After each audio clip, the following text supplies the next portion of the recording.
Lipscene becomes stronger and stronger. And I thank, of course, MRF for the initiative to be here, because MRF is one of the strong parties on the Balkans. And again, I'm very glad that you recall the heritage of Mr. Dogan of ethnic peace and cooperation.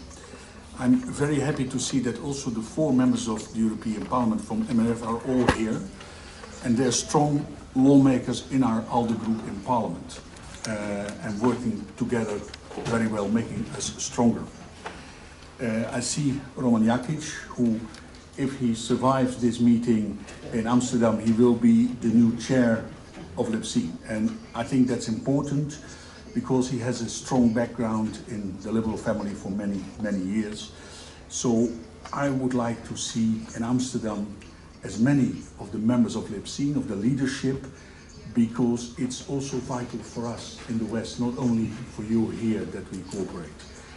I always like to give a positive message. If I look, we have now accession talks with Serbia and, of course, Montenegro. And that's a great achievement. There will be long talks, but the horizon is there, that's membership. And those 2 countries have proven and are having to prove that they can be part of this European Union. And I say he's not in this hall to Mr. Macron, to President Macron. If we make the European Union too much a kind of US federation, it will be hard for a lot of new countries to enter, because then the criteria will be too sharp. So I would plead to go step by step in Europe and not take an immense jump so that other countries cannot join. And we're speaking about 2-speed Europe, a 3-speed Europe. I would like in the end to see a 1-speed Europe, where we all belong to.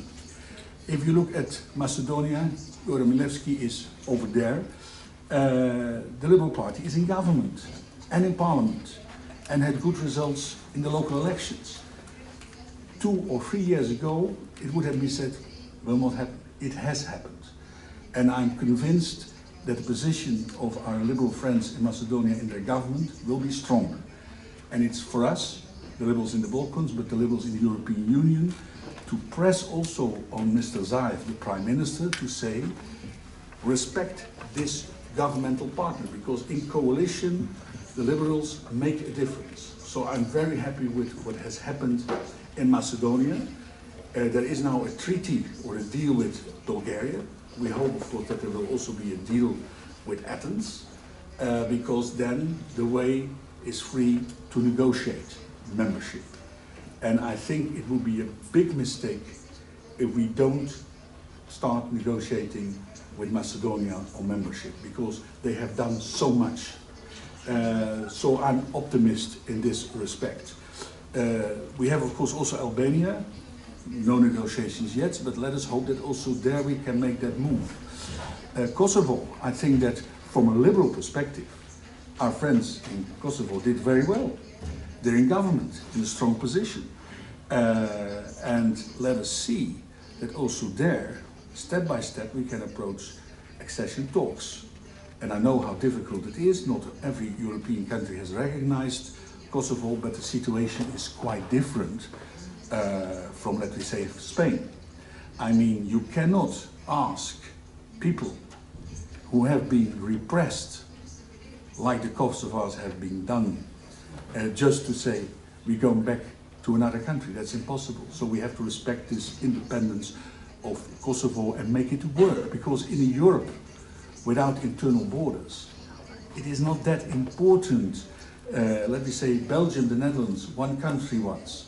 Now 2 countries, but we work together as good friends. That's possible.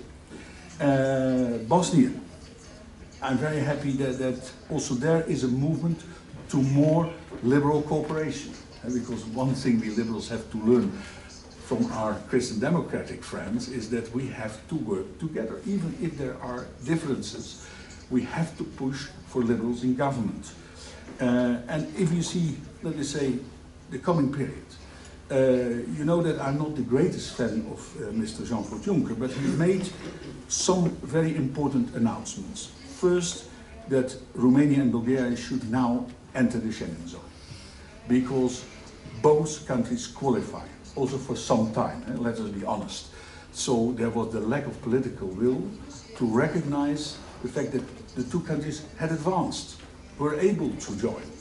And we always say it's the criteria which count. And in this case, the criteria were not that important. So it was political cowardness not to let these countries in. And let's hope now, because there will not be, I think, new elections in the Netherlands for 4 years. So there is a liberal government with some Christian democratic elements, but the two liberal parties are positioning themselves strongly in this new Dutch government, so that Netherlands take this approach. In Germany, I don't know whether there will be new elections or not, because it will be difficult to form a government there. But our partner, FDP, is crucial, and it could have the Finanzamt, the Ministry of Finance, and then Lindner is really the strong guy in this coalition, which Merkel will not like, but she has to accept it. So they hope to have a government before the end of this year. Then we come to the Eurozone. What an interesting thing is that indeed Bulgaria could enter the Eurozone.